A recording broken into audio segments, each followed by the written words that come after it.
Hi students, welcome to English by Sandeep sir YouTube channel. So మనకు Telangana district courts ఎగ్జామ్స్కి సంబంధించి response sheets అయితే release కావడం జరిగింది అండి. సో ఈ నేపథ్యంలో మీకు ఏంటంటే ఇంగ్లీష్ ఓకేనా, ఇంగ్లీష్లో మనకు ఏమేం క్వశ్చన్స్ రాంగ్ క్వశ్చన్స్ ఉన్నాయి ఓకేనా. సో క్వశ్చన్స్ రాంగ్ ఉన్నాయా, ఆప్షన్స్ రాంగ్ ఉన్నాయా అని చెప్పేసి కొన్ని క్వశ్చన్స్ మనకు రాంగ్ క్వశ్చన్స్ వచ్చాయండి. ఆ రాంగ్ క్వశ్చన్స్ ఏమేం క్వశ్చన్స్ వచ్చాయో మీకు ఎక్స్ప్లెయిన్ చేస్తాను. వాటిని మీరు అబ్జెక్షన్ రైజ్ చేయండి, మీకు మార్క్స్ కలిసే ఛాయిస్ ఉంటుంది అనమాట ఓకేనా. సో కంపల్సరీ ప్రతి ఒక్కరు ఓకేనా. సో మీకు ఇక్కడ ఏ ఎగ్జామ్కి రికార్డ్ అసిస్టెంటా, జూనియర్ అసిస్టెంట్ అది మీకు ఎక్స్ప్లెయిన్ చేస్తాను ఓకేనా. అది ఏ రోజు జరిగిన ఎగ్జామ్ కూడా ఎక్స్ప్లెయిన్ చేస్తాను. ఒకసారి మీరు చెక్ చేసుకోండి, మీ పేపర్లో చెక్ చేసుకొని ఒకవేళ మీది ఆ క్వశ్చన్ మీ దాంట్లో ఉంటే, మీ పేపర్లో ఉంటే దానికి అబ్జెక్షన్ రైజ్ చేయండి, మీకు మార్క్స్ కలిసే ఛాయిస్ ఉంటుంది అనమాట. కాబట్టి ఇంగ్లీష్ రాంగ్ క్వశ్చన్స్ ఏమేమి ఉన్నాయో మీకు ఎక్స్ప్లెయిన్ చేస్తాను, చాలా జాగ్రత్తగా చూసుకోండి నాన్న ఓకే. వీడియోలోకి వెళ్ళే ముందు అయితే వీడియోని ప్రతి ఒక్కరు లైక్ చేయండి, మీ ఫ్రెండ్స్ అందరికీ షేర్ చేయండి, తర్వాత ఛానల్ని సబ్స్క్రైబ్ కూడా చేసుకోండి. ఇంకో ముఖ్యమైన విషయం ఏంటి అంటే వీడియో చూసే ప్రతి ఒక్కరు మీకు ఎంత స్కోర్ వస్తుందో ఒకసారి ఓకేనా. సో మీ డీటెయిల్స్ పెట్టి, అంటే మీ ఏరియా లొకేషన్ పెట్టి ఓకే. సో మీకు ఎంత స్కోర్ వస్తుందో, మీరు ఏ ఎగ్జామ్ రాశారు, ఎంత స్కోర్ వస్తుందో ఒక్కసారి మీరు అక్కడ కామెంట్ చేయండి ప్రతి ఒక్కరు. ఎందుకంటే అలా చేయడం వల్ల స్కోర్ అనేది ఎక్కడి వరకు వచ్చింది ఓకేనా, ఎంతమందికి హై స్కోర్ ఉంది, ఎంతమందికి లో స్కోర్ ఉందో క్లియర్గా తెలుస్తుంది అండి. కాబట్టి కంపల్సరీ మీ ఎగ్జామ్ మెన్షన్ చేసి ఓకేనా, మీ ఏ డిస్ట్రిక్ట్ మెన్షన్ చేసి దాని తర్వాత మీ స్కోర్ కూడా మెన్షన్ చేయండి. అక్కడ మనకు ఎంతవరకు స్కోర్ ఉందో, కట్ ఆఫ్ అనేది ఎంత ఉంటుందో మనం తెలుసుకోవచ్చు అనమాట. ప్రతి ఒక్కరు వీడియో చూసి ప్రతి ఒక్కరు ఆ పని చేయండి ఓకేనా. ఇంగ్లీష్ క్వశ్చన్స్ అబ్జెక్షన్స్ గురించి మనం మాట్లాడదాం రైట్. ఫస్ట్ ఈ రాంగ్ క్వశ్చన్స్కి వెళ్ళే ముందు అబ్జెక్షన్ చేసేటప్పుడు కొన్ని పాయింట్స్ చెప్తాను చూడండి. సో మనకు లాస్ట్ డేట్ ఎప్పుడు అంటే 8th July okay. 8th July 11:59 వరకే మనకు టైం అనేది ఉంది అండి. ఇది మనకు లాస్ట్ అనమాట. 8th జూలై 11:59 దాటింది అంటే మీరు అబ్జెక్షన్ చేసినా సరే అక్కడ మనకు తీసుకోదు అనమాట ఓకేనా. అదొక పాయింట్. నెక్స్ట్ పాయింట్ ఏంటంటే వన్స్ మీరు అబ్జెక్షన్ రైజ్ చేస్తారు కదా, రైజ్ చేసి అక్కడ ఎక్స్ప్లెనేషన్ ఇస్తారు కదా, ఇచ్చిన తర్వాత మళ్ళీ ఎడిట్ ఆప్షన్ అనేది ఉండదు అనమాట. ఇది గుర్తుపెట్టుకోండి, మళ్ళీ ఎడిట్ చేయరాదు అనమాట బ్యాక్ వచ్చి రైట్. ఇది ఒక పాయింట్. తర్వాత చూడండి, మీరు ఇచ్చే ఎక్స్ప్లెనేషన్ అనేది కంపల్సరీ ఇంగ్లీష్లోనే ఉండాలి అండి ఓకేనా. అబ్జెక్షన్ అంటే క్వశ్చన్ అనేది రాంగ్ ఉంది, ఆప్షన్స్ అనేది రాంగ్ ఉన్నాయని చెప్పేసి మీరు పెడతారు కదా, అప్పుడు ఇచ్చే ఎక్స్ప్లెనేషన్ అనేది ఇంగ్లీష్లోనే ఉండాలి కంపల్సరీ ఓకేనా, ఇంగ్లీష్లోనే ఉండాలి. అది జాగ్రత్తగా చూసుకోండి. నెక్స్ట్ ఇంకోటి ఏంటంటే ప్రతి క్వశ్చన్కు 100 రూపీస్ అండి ఓకే, 100 రూపీస్ పడుతుంది. ఇంకో పాయింట్ ఏంటంటే మీరు అబ్జెక్షన్ రైజ్ చేసిన క్వశ్చన్ కరెక్ట్ అనుకోండి ఓకేనా, కరెక్ట్ అని వాళ్ళు పరిగణనలోకి తీసుకుంటే అప్పుడు ఆ 100 రూపీస్ అనేది మీకు రిఫండ్ కూడా అవ్వడం జరుగుతుంది అనమాట. ఈ 100 రూపీస్ అనేది మీరు ఆన్లైన్లోనే పేమెంట్ చేయాలి, ఆన్లైన్ పేమెంట్ చేస్తే సరిపోతుంది అనమాట ఓకేనా. నెక్స్ట్ మనకి ఇక్కడ క్లియర్ కట్ ఆన్సర్ ఎక్స్ప్లెయిన్ చేయాలి అండి. ఒకసారి చెప్తా చూడండి క్లియర్గా. మనకు ఇప్పుడు క్వశ్చన్ అనేది రాంగ్ ఉన్న, ఆప్షన్స్ రాంగ్ ఉన్న, క్వశ్చన్ ఐడి అనేది ఉంటుంది అక్కడ. ఆ ఐడిని మెన్షన్ చేసి అక్కడ ఎక్స్ప్లెనేషన్ కూడా మీరు క్లియర్గా ఇవ్వాలన్నమాట ఓకేనా. ఏది ఆన్సర్ అవుతుంది, ఏది ఆన్సర్ కాదు, ఇది ఎందుకు ఆన్సర్ అయింది, ఇది ఎందుకు ఆన్సర్ కాలేదు అని ఓకేనా. ఒక ఆప్షన్ రాంగ్ ఉంది అనుకోండి, అప్పుడు ఈ ఆప్షన్ రాంగ్ అని చెప్పేసి ఎక్స్ప్లెనేషన్ అనేది మనం ఇచ్చుకుంటూ వెళ్ళాలి. ఈ ఆప్షన్ రైట్ అని చెప్పేసి ఎక్స్ప్లెనేషన్ ఇచ్చుకుంటూ వెళ్ళాలి ఓకేనా. అదే ఇంకో పాయింట్ ఏంటి అంటే అది PDF ఫార్మేట్లోనే వాళ్ళకు సబ్మిట్ చేయాలి అండి. చాలా చాలా ఇంపార్టెంట్ PDF ఫార్మేట్ ఓకేనా. PDF ఫార్మేట్లోనే మీరు కంపల్సరీ దాన్ని చేయాలన్నమాట. PDF ఫార్మేట్ చేయండి, దాన్ని PDF ఫార్మేట్ చేసి అప్పుడు దాన్ని అప్లోడ్ చేయండి. ఇది మీకు ముఖ్యమైన పాయింట్స్ అనమాట. అయితే ఇక్కడ ఒక పాయింట్ ఏంటి అంటే వాళ్ళు ఏం చెప్పారంటే జనరల్గా మీరు అబ్జెక్షన్ రైజ్ చేసేటప్పుడు ఏం తీసుకోవాలి, ప్రూఫ్ ఏం తీసుకోవాలి అంటే academic books, NCERT books, SCERT books తీసుకోవాలని చెప్పారు. అసలు మినిమం కామన్ సెన్స్ కూడా లేదు అసలు మన బోర్డుకి. ఎందుకు చెప్పనా, ఇంగ్లీష్ క్వశ్చన్స్ అనేవి ఉండొచ్చు ఉండకపోవచ్చు, అక్కడ ఆ కాన్సెప్ట్ మీద క్వశ్చన్స్ ఉండొచ్చు ఉండకపోవచ్చు. అక్కడ ఇంగ్లీష్ అనేది ఏంటిది, కాన్సెప్ట్స్ బేస్ చేసుకునే ఉంటుంది కదా. ఇప్పుడు అర్థమెటిక్ రీజనింగ్ ఎలా ఉంటుందో ఇంగ్లీష్ కూడా అలానే ఉంటుంది. టెట్లో మనకు అర్థమెటిక్ రీజనింగ్ లేదు. ఒకవేళ ఉంటే ఏమవుతుంటుంది, అర్థమెటిక్ రీజనింగ్ ఉన్నప్పుడు దాని అబ్జెక్షన్ ఎట్లా రైజ్ చేస్తారు మీరు? డైరెక్ట్ క్వశ్చన్స్ ఉంటాయి మనకు, బుక్స్లలో ఉండవు, కాన్సెప్ట్ బేస్ చేసుకునే ఉంటాయి. కాబట్టి డైరెక్ట్ క్వశ్చన్స్ లేనప్పుడు ఇట్లా మనకు ఒక బుక్ నుంచి ఈ బుక్ ఆధారంగా తీసుకొని, ఈ బుక్స్ ఆధారంగా తీసుకొని చెప్పాలంటే ఎవరూ చెప్పలేడు అట్లా. ఇది కాన్సెప్ట్ GS కాదు కదా ఇది ఓకేనా. డైరెక్ట్ క్వశ్చన్ ఉండడానికి ఇది GS కాదు, కాన్సెప్ట్ బేస్డ్ సబ్జెక్ట్ అనమాట. కాబట్టి కాన్సెప్ట్స్ని బేస్ చేసుకొని చెప్పాలి. కాబట్టి మీరు ఏం చేయండి అంటే ఓకేనా, అబ్జెక్షన్ రైజ్ చేసేటప్పుడు గూగుల్లో టైప్ చేయండి, లేకపోతే మనకు జెమినై కానీ ఓకేనా. మనకి అక్కడ ChatGPT ఉంది కదా, అందులో టైప్ చేసి ఓకేనా, అక్కడ మనకి ఎక్స్ప్లెనేషన్ అనేది వస్తుంది కదా, ఆ ఎక్స్ప్లెనేషన్ని మీరు ఫొటోస్ తీయండి. ఫొటోస్ తీసి అప్పుడు మీరు దాన్ని PDF లాగా చేసి సబ్మిట్ చేయండి అంతే. అదొకటే దారి. బుక్లో మనకు డైరెక్ట్ క్వశ్చన్స్ అయితే ఉండవు. ఏ బుక్లో కూడా దొరకవు ఆ డైరెక్ట్ క్వశ్చన్స్. ఎగ్జాక్ట్ క్వశ్చన్ ఏ బుక్లో కూడా దొరకదు కాబట్టి మరి అప్పుడు కంపల్సరీ మనము అబ్జెక్షన్ రేజ్ చేయాలంటే గూగుల్ని నేను జెమినైని దాన్ని వాడాల్సిందే తప్ప ఏం లేదు దారి. ఓకేనా, అంతే కదా, అదే మనకు ప్రూఫ్, రైట్. ఇంకోటి ఏంటి అంటే ఇంకోటి ఎలా చేయొచ్చు అంటే ఒకవేళ గూగుల్లో కూడా మనకు అలా కరెక్ట్ ఇస్తలేదు అనుకున్నప్పుడు మీరు డైరెక్ట్ రాయండి, ఏం కాదు. పేపర్లో క్లియర్గా రాయండి ఎక్స్ప్లెనేషన్. నేను చెప్తాను ఏ క్వశ్చన్స్కు రాయాలో చెప్తాను మీకు, అది రాయండి. రాసి ఫొటోస్ తీసి దాన్ని పీడిఎఫ్ లాగా సబ్మిట్ చేసేయండి. పీడిఎఫ్ లాగా చేసి దాన్ని సబ్మిట్ చేయండి, సరిపోతుంది. అందుకంటే అయితే ఏం చేయలేం. ఆ బోర్డు వాడు ఫస్ట్ వానికి మైండ్ ఉండాలి ఫస్ట్ ఇలా చెప్పడానికి కూడా. ఓకేనా, ఎందుకంటే డైరెక్ట్ క్వశ్చన్స్ అయితే మనకు దొరకవు.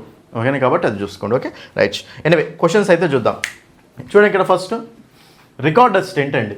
రికార్డ్ అసిస్టెంట్ 28th రోజు, మరి ఇది మార్నింగ్ షిఫ్టా ఈవినింగ్ షిఫ్టా నాకు తెలియదు, ఇది ఫస్టా సెకండా థర్డ్ కానీ అందులో కూడా మెన్షన్ చేయలేదు అసలు. యాక్చువల్గా మీరేం చేయండి అంటే ఈ క్వశ్చన్స్ మీ దాంట్లో ఉన్నాయో లేవో చూసుకోండి. క్వశ్చన్ నెంబర్ కూడా ఇచ్చాను, క్వశ్చన్ కూడా చూపించాను కదా. క్వశ్చన్స్ ఉన్నాయో లేవో చూసుకున్నప్పుడు చూసుకోండి. ఓకేనా, అబ్జెక్షన్ చూడండి ఇక్కడ 28th రోజు 28/6/2026 అండి రికార్డ్ అసిస్టెంట్ ఇది. ఓకేనా, సో వాళ్ళు అబ్జెక్షన్ రైజ్ చేయొచ్చు అనమాట. చూడండి ఇక్కడ క్వశ్చన్ ఏంటి అంటే first select the correctly spelled word. ఓకేనా, స్పెల్లింగ్ రిలేటెడ్ క్వశ్చన్ అండి, రైట్.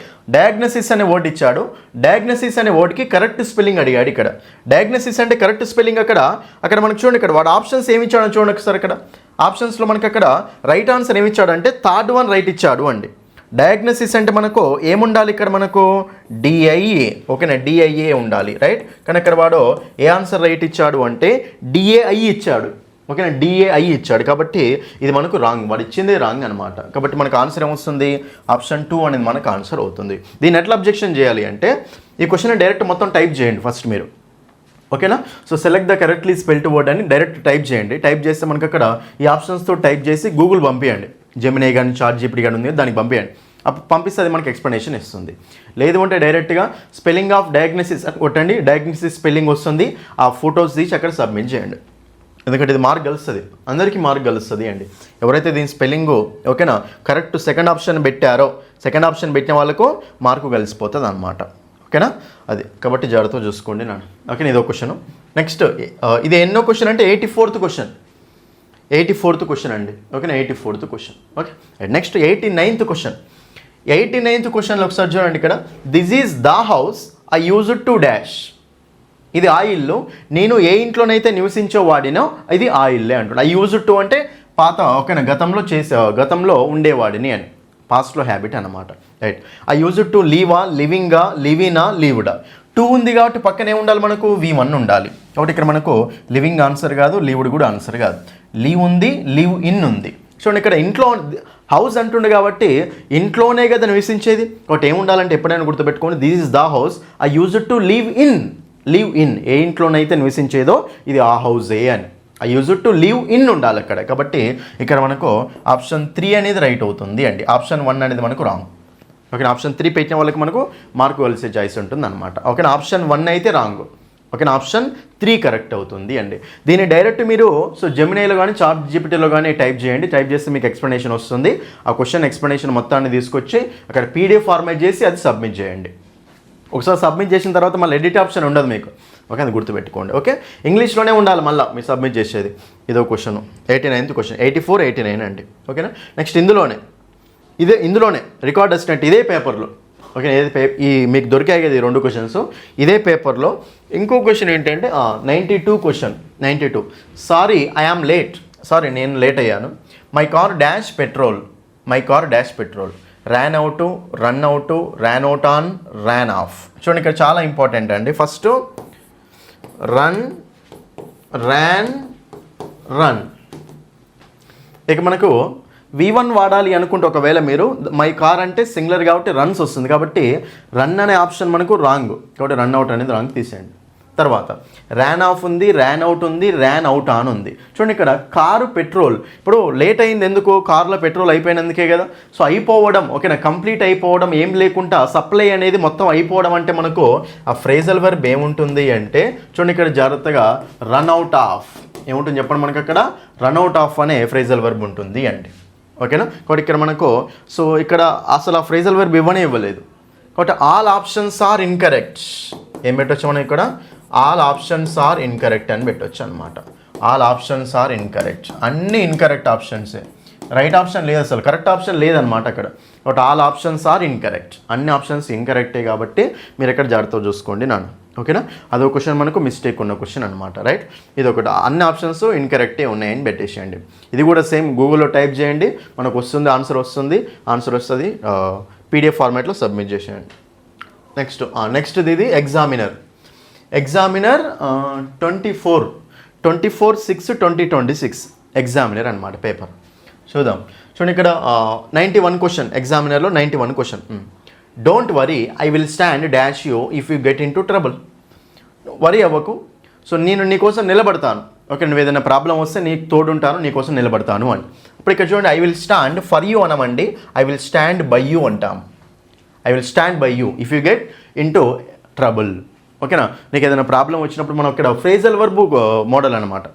స్టాండ్ బై యూ అంటే నీకు ఏదైనా ప్రాబ్లం వచ్చినప్పుడు నీకు తోడుంటాననే మీనింగ్ వస్తుంది. స్టాండ్ ఫర్ యూ కాదు, స్టాండ్ బై యూ. కాబట్టి ఆప్షన్ 3 ఉండాలి. ఇది కూడా గూగుల్లో టైప్ చేయండి, మీకు ఆన్సర్ వస్తుంది. ఎక్స్ప్లెనేషన్ దాన్ని ఫొటోస్ తీసి టైప్ పెట్టేసేయండి. ఓకేనా, నెక్స్ట్ 61 క్వశ్చన్. యాక్చువల్గా 61 క్వశ్చన్ మనకి ఏంటి, ఇదేమో 91 క్వశ్చన్ అండి examiner. 91 question, don't worry I will stand. Question check చేసుకోండి, మీ దగ్గర చెక్ చేసుకొని అబ్జెక్షన్ రైజ్ చేయండి. క్వశ్చన్ ఐడి కూడా ఉండాలి అక్కడ, క్వశ్చన్ ఐడి అక్కడ ఉంటుంది. 61 క్వశ్చన్ ఏంటంటే 61 నెక్స్ట్ 61 క్వశ్చన్ కదా. Miss Singh లీవ్డ్ in the 500-year-old villa. ఇది క్వశ్చన్. అయితే ఆన్సర్ ఏమి ఇచ్చాడు అంటే వాడు అక్కడ ఇది మిస్టేక్ ఎక్కడుందో కనిపెట్టాలి మనం. మిస్టేక్ ఎక్కడుందంటే వాడు దా అనేది రాంగ్ అని ఇచ్చాడు అండి. సారీ, దా కాదు, ఇయర్ అనేది రాంగ్ అని ఇచ్చాడు. చాలామంది ఏమనుకుంటారు అంటే 500 years కదా ఉండాలనుకుంటారు. ఇయరే ఉండాలి, ఇయర్స్ కాదు, ఇయరే ఉండాలి అక్కడ. ఓకేనా, 500-year-old విల్లానే ఉండాలి. అది కరెక్టే ఉంది అండి యాక్చువల్గా. ఓకేనా, చూడండి ఇక్కడ మనకు for example she's a 20 years old girl అంటామా, 20-year-old గర్ల్ అంటామా చెప్పండి. She's a 20 years old girl అంటామా, 20-year-old గర్ల్ అంటామా అంటే గుర్తుపెట్టుకోండి నాన్న, 20-year-old గర్ల్ అనాలి. ఏమనాలి చెప్పండి మనము, 20-year-old గర్ల్ అనాలి. ఎందుకో తెలుసా, ఇది మనకు అడ్జెక్టివ్ ఫామ్ అనమాట. ఇది మొత్తం అది గర్ల్ అనేది నౌన్ కదా, నౌన్ ముందు వచ్చేది అడ్జెక్టివ్ కదా, ఇది మొత్తం అడ్జెక్టివ్ ఫామ్. అడ్జెక్టివ్స్ ఎప్పుడైనా ప్లూరల్ ఫామ్లో ఉండకూడదు. కాబట్టి షీఈస్ ఏ 20-year-old గర్ల్, అది నౌన్ కాబట్టి ఇది మొత్తం అడ్జెక్టివ్ అవుతుంది, నౌన్ మోడిఫై చేస్తుంది. గర్ల్ ఎలాంటి గర్ల్, 20-year గర్ల్ అనమాట. కాబట్టి ఇది మనకు ప్లూరల్ ఫామ్లో ఉండకూడదు, సింగులర్ ఫామ్లోనే ఉండాలి. ఇప్పుడు 5 stars హోటల్ అంటామా, 5-star హోటల్ అంటామా, 5-star హోటల్ అంటాం. హోటల్ అనేది నౌన్ కాబట్టి, సో నౌన్ ముందు మనకు అడ్జెక్టివ్, అది 5 star అనేది అడ్జెక్టివ్ అక్కడ, అడ్జెక్టివ్ కాబట్టి కంపల్సరీ మనం అక్కడ సింగులర్లోనే చెప్పాలి. 5-star హోటల్ అంటాం. 100 రూపీ నోట్ అంటామా, 100 rupees నోట్ అంటామా, 100 రూపీ నోట్ అనాలి. నోట్ ఎలాంటిదో చెప్తుంది ఇక్కడ. ఓకేనా, కాబట్టి అది మనకు అడ్జెక్టివ్ ఫామ్లోనే ఉండాలి. సో అడ్జెక్టివ్ ఫామ్కి ప్లూరల్ ఉండదు కాబట్టి 100 రూపీ నోట్, 100 rupees నోట్ కాదు. ఓకేనా, అట్లనే మనకు సింగులరే ఉండదు. కాబట్టి ఇక్కడ వాడు ఏం చేశాడు అంటే సింపుల్గా ఇయర్ అనేది మిస్టేక్ అని ఇచ్చాడు. వాడు ఏమనుకున్నాడంటే missing lived in the 500-year-old villa అనేది కరెక్టు, ఇయర్ అనేది ఇచ్చాడు, రాంగ్ ఇచ్చాడని, ఇది రాంగ్ ఇచ్చాడని చెప్పాడు. కానీ మనకి ఇక్కడ గుర్తుపెట్టుకోండి, ఇయర్ అంటే కరెక్టే ఉంది, అదేం మిస్టేక్ కాదు. మిస్టేక్ ఎక్కడంటే దా అనేది మిస్టేక్. యాక్చువల్గా జనరల్గా మాట్లాడుతున్నవాడు ఒక విల్లాలో, ఒక ఓల్డ్ విల్లాలో, 500 సంవత్సరాలు ఓల్డ్ విల్లాలో నివసించాడు అని. అక్కడ మనకి ఏమొస్తుంది అంటే ఏం రావాలి చెప్పండి, ఇన్ దా కాదు, ఏ అనేది రావాలి. కాబట్టి ఇక్కడ ఇన్ ఏ విల్లా. ఇప్పుడు షీఈస్ ద 25-year-old గర్ల్ అంటామా, షీఈస్ ఏ 25-year-old గర్ల్ అంటామా, ఆమె ఒక 20 సంవత్సరాలు ఉన్న అమ్మాయి. కాబట్టి ఒక అన్న సెన్స్ రావాలి అక్కడ, ఒక అన్న సెన్స్ రావాలి. కాబట్టి మనకు ఏ అనే ఆర్టికల్ వాడుకుంటాం అన్నమాట. ఓకేనా, కాబట్టి ఇది మీరు డైరెక్ట్ రాయండి నాన్న. యాక్చువల్లీ ఇది గూగుల్లో పుట్టినా రావట్లేదు క్లియర్గా, ఇది మీరు డైరెక్ట్ రాసేసేయండి. ఎలా చూడండి, వి యూస్ ఇండెఫినెట్ ఆర్టికల్. ఓకేనా, we use indefinite articles so in that sentence. ఓకేనా, సో మీరు ఏం రాసుకోండి అంటే సింపుల్గా explanation, we use indefinite articles in that sentence. Okay, that is incorrect, we have to use article a, we have to use article a in place of the, we have to use article a in place of the. ఓకేనా, because villa is a noun, villa is a common noun, villa is a common noun, అందుకు మనకు అది answer. ఓకేనా, అది కాబట్టి mistake ఇక్కడ ఉంది అదిగా. నెక్స్ట్ ఇది మళ్ళీ ఎగ్జామినరే, ఇది ఎగ్జామినర్ 24, ఇదే సేమ్ అదే పేపర్ అనుకో, అదే ఎగ్జామినరే ఇది ఇంకో క్వశ్చన్ అనమాట. ఈ క్వశ్చన్ అయితే సో డెడ్ ఈజీ అనమాట. ఓకేనా, డైరెక్ట్ మనం మిస్టేక్ చెప్పొచ్చు అండి. చూడండి ఇక్కడ మిస్టేక్ వాడు ఏది రైట్ అన్నాడు, సెకండ్ ఆప్షన్ క్వశ్చన్ చూడండి 78th క్వశ్చన్ అండి. Examiner 24/6/2026 examiner. Shift 1 shift 2 shift 3 అని తెలియదు. వెతకండి మీ షిఫ్ట్లో వెతకండి. క్వశ్చన్ ఉంటే మాత్రం అబ్జెక్షన్ రైజ్ చేయండి. క్వశ్చన్ ఎట్లుందంటే రీఅరేంజ్మెంట్, జంబుల్డ్ వర్డ్స్ అనమాట. Place and upbringing, important, development, role in చూసుకోండి. Okay right. ఇక చూసుకుంటే క్లియర్గా మనకు వాడు ఆప్షన్ ఏమి ఇచ్చిండు చూడండి. ఇక రైట్ ఆన్సర్ ఏమి ఇచ్చిండంటే ఈ తోటి స్టార్ట్ అవ్వాలంటుండు. ఈ తోటి స్టార్ట్ అవుతుందా? రోల్ ఇన్ అనే దాంతో డైరెక్ట్ స్టార్ట్ చేస్తామా లేదు? ఒకటి ఇక్కడ మనకు so place and important role అంటాం కదా. Place and important role, place and important role. ఓకేనా? ప్లేస్ అండ్ ఇంపార్టెంట్ రోల్ అంటే ప్లేస్ అనేది ఇక్కడ ఏ దగ్గర ఉంది. ఓకేనా? సో ఇంపార్టెంట్ అనేది మనకు సి దగ్గర ఉంది, రోల్ అంటే ఈ దగ్గర ఉంది. అట్లా ఏసీఈ అనేది మనకు ఒక పేరు లాగా ఉందన్నమాట. ఏసీఈ అనేది మనకు ఒక పేరు లాగా ఉంది. ఓకేనా? ఏసీఈ అనేది ఒక పేరు లాగా ఉంది. Okay right. ఏసీఈ ఏసీఈ ఎక్కడ ఉంది? అన్నీ ఇక్కడ ఉంది ఏసీఈ, ఇక్కడ ఉంది ఏసీఈ, ఇక్కడ ఉంది ఏసీ. కానీ మిగతా అది చూద్దాం. ఇంపార్టెంట్ రోల్ ఇన్ ఏంటిది? Development. Important role in development అండి. Important role in development right. కాబట్టి ఇక్కడ మనకు బి తోటి స్టార్ట్ అవ్వాలన్నమాట. B A C E D. Upbringing place and important role in development. కాబట్టి బిఏసిఈడి, బిఏసిఈడి. ఓకే. సో అంటే అప్బ్రింగింగ్ అంటే మనకి ఏంటంటే ఇప్పుడు మనం పెంచడం అనేది, సో డెవలప్మెంట్ మంచి రోల్ అనేది, సో కీ రోల్ అనేది ప్లే చేస్తుంది అనమాట రైట్. కాబట్టి ఇక్కడ మనకు బిఏసిఈడి ఆప్షన్ 3 ఆన్సర్ అండి. 2 అనేది కాదు ఆన్సర్, కాదు 2 అనేది కాదు ఆన్సర్. ఓకేనా? ఆప్షన్ 3 అనేది ఆన్సర్. మీరు ఏం చేయండి అంటే ఒకసారి చూడండి ఇక్కడ అందరూ దీన్నే మొత్తం టైప్ చేయండి. నా క్వశ్చన్ ఉంది కదా, so arrange the following jumbled words to form a meaningful sentence అని పెట్టి దాని కింద ఇది టైప్ చేయండి. సేమ్ ఎగ్జాక్ట్ ఇదే టైప్ చేయండి. ఎగ్జాక్ట్ ఇది మొత్తం టైప్ చేయండి. టైప్ చేసి అప్పుడు మీకు గూగుల్లో జెమినీ కానీ చాట్‌జిపిటి కానీ టైప్ చేయండి. టైప్ చేసి పెట్టండి. అప్పుడు మీకు బిఏసిఈడి అనేది మనకు ఆన్సర్ వచ్చేస్తుంది. ఓకేనా? అది ఆన్సర్ అని ఆ ఫొటోస్ తీసి దాన్ని పీడిఎఫ్ ఫార్మేట్ చేసి సబ్మిట్ చేసేయండి, అయిపోతుంది అనమాట. ఓకే, ఇదే క్లియర్ ఆన్సర్ ఇది. ఓకేనా? సో 1 మార్క్ వచ్చేస్తుంది అనమాట. కాబట్టి ఆప్షన్ 3 అనేది ఆన్సర్ ఇది. బిఏసిఈడి ఉండాలి. ఓకే, ఇది ఒక క్వశ్చన్. ఇది ఎగ్జామినర్ 24. Okay right. నెక్స్ట్ అండి రికార్డ్ అసిస్టెంట్ అండి. Record assistant 28th. Okay, record assistant 28/6/2026. ఇది second shift. Record assistant second shift. ఈ షిఫ్ట్ కూడా మెన్షన్ చేశాను ఇక్కడ, నేను ఒకరోజు చెప్పారు కాబట్టి మెన్షన్ చేశాను. రికార్డ్ అసిస్టెంట్ 28/6/2026 సెకండ్ షిఫ్ట్ అనమాట రైట్. ఇప్పుడు క్వశ్చన్ చూసుకుంటే సో క్వశ్చన్ నెంబర్ 75/62 అండి. క్వశ్చన్ నెంబర్ 75 చూద్దాం first. The magician displayed dash items. The magician display చేసిండు అనమాట. డాష్ ఐటమ్స్ని డిస్ప్లే చేశాడు. మరి ఇప్పుడు ఇక్కడ ఏం రావాలి? మెజిషియన్ డిస్ప్లే చేశాడు కాబట్టి ఐటమ్స్ అనేది నౌన్ కదా. ఇక్కడ మనకి ఏం ఫామ్ రావాలి అండి? అడ్జెక్టివ్ ఫామ్ కావాలి. ఏం ఫామ్ కావాలి? ఇక్కడ మనకు అడ్జెక్టివ్ ఫామ్ కావాలి. అడ్జెక్టివ్ అంటే చూడండి ఇక్కడ మనకు అందరూ ఎక్సలెంట్లీ అనేది ఏంటిది? Adverb form. ఎక్సలెంట్ అనేది adjective, excellently adverb form. Exceptionally అనేది కూడా మనకి యాడ్వర్బ్ ఫామే. వాడు ఇచ్చిన ఆప్షన్ 3. వాడు ఇచ్చిన ఆన్సర్ ఆప్షన్ 3 గ్రీన్ కలర్ ఉంది మన ఆన్సర్ అండి. ఆప్షన్ 3 అనేది వాడు ఇచ్చాడు. కానీ ఇక్కడ కావాల్సింది అడ్జెక్టివ్ ఫామ్. యాడ్వర్బ్ ఫామ్ ఎందుకు ఇస్తాడు వాడు? ఒకటి ఇట్లా మిస్టేక్ ఇచ్చాడు కాబట్టి ఇది కూడా క్వశ్చన్ మనకు మిస్టేక్ ఇచ్చాడు. ఆన్సర్ ఏంటంటే ఎండ్యూర్ కూడా కాదండి. ఆన్సర్ ఎండ్యూర్ అనేది వెర్బ్ ఫామ్ అది. ఓకే, అది కూడా మనకు ఆన్సర్ కాదు. సో ఆన్సర్ ఏమొస్తుంది?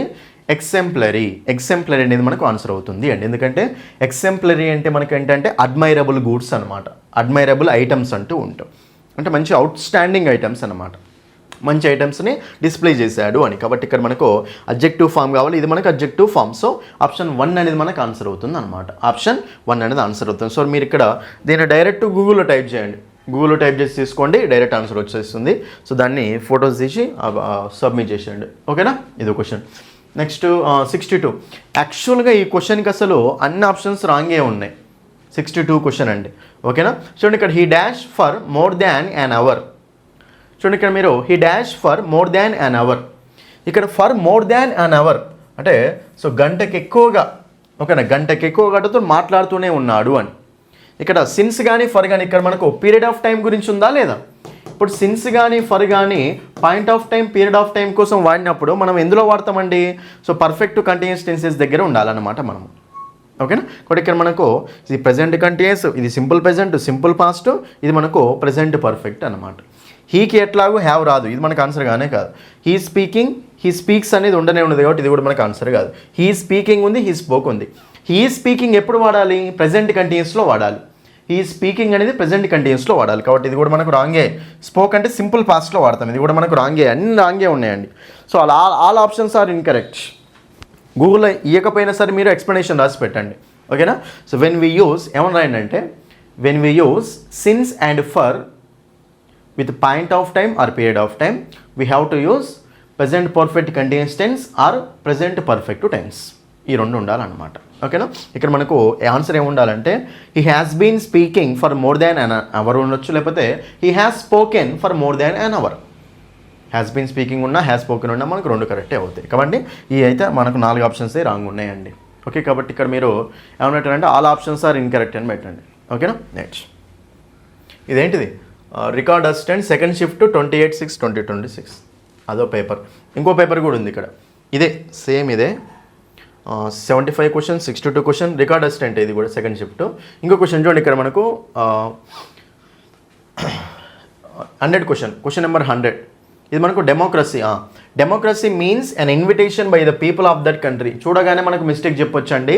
అసలు డెమోక్రసీ అంటే ఇన్విటేషన్ ఏంటండి, అసలు నాకు అర్థం కావట్లేదు. ఇన్విటేషన్ కాదు ఉండాల్సింది అక్కడ, ఇన్స్టిట్యూషన్ అంటే ఏంటంటే ఒక సిస్టమ్ అనమాట, ఒక రూల్ అనమాట సింపుల్గా, ఓకే. కాబట్టి ఇక్కడ మనకు ఇన్స్టిట్యూషన్ అనేది రాంగ్ అండి, కానీ వాడు ఏమిచ్చాడంటే బై ద పీపుల్ అనేది రాంగ్ అని ఇచ్చాడు, కానీ ఇక్కడ ఇన్విటేషన్ అనేది మనకు ఇక్కడ రాంగ్ లాగా ఉందన్నమాట. సో ఇది మనకు రాంగ్ అవుతుంది కాబట్టి సో ఇన్విటేషన్ ఇది మనకు ఆన్సర్ అవుతుంది. ఇన్స్టిట్యూషన్ ఉండాలి, in place of invitation we use institution, ఓకేనా. Invitation does not make any sense. మీరు ఎక్స్ప్లెనేషన్ రాయాలనుకుంటే ఇట్లా రాయొచ్చు, in this sentence invitation does not make any sense, okay. We can use the word institution in place of invitation. Institution means ఒక system rule అంటూ ఉంటాం అట్లా. కాబట్టి ఇది మనకు థర్డ్ కాదండి, సో మనకు సెకండ్లోనే మిస్టేక్ ఉంది కాబట్టి ఆప్షన్ 2 అనేది ఆన్సర్ అవుతుంది అనమాట, ఓకేనా. అదొకటి రైట్. నెక్స్ట్ ఇంకోటి అండి, అది అయిపోయింది కదా. నెక్స్ట్ మనకు జూనియర్ అసిస్టెంట్ అండి. Junior assistant 24/6/2026 junior assistant Malkajgiri సంబంధించిన కాన్స్టిట్యూషన్ పేపర్ అనుకుంటా. Junior assistant 24/6/2026 right. ఇది క్వశ్చన్ ఒకసారి చెక్ చేసుకోండి మీరు. 81 క్వశ్చన్ నెంబర్ 81. దీన్ని అబ్జెక్షన్ రైజ్ చేయండి నాన్న. ఇది మీకు డైరెక్ట్ మన బుక్ నుంచి వచ్చిన డైరెక్ట్ క్వశ్చన్ అండి. చూడండి ఇక్కడ ఇన్ బ్రిటిష్ ఇంగ్లీష్ అంటే మనం వాడే ఇంగ్లీషే అనమాట. అమెరికన్ ఇంగ్లీష్ వేరు, బ్రిటిష్ ఇంగ్లీష్ వేరు. మనం ఫాలో అయ్యేది బ్రిటిష్ ఇంగ్లీష్ అనమాట, right. In British English A collective noun is usually treated.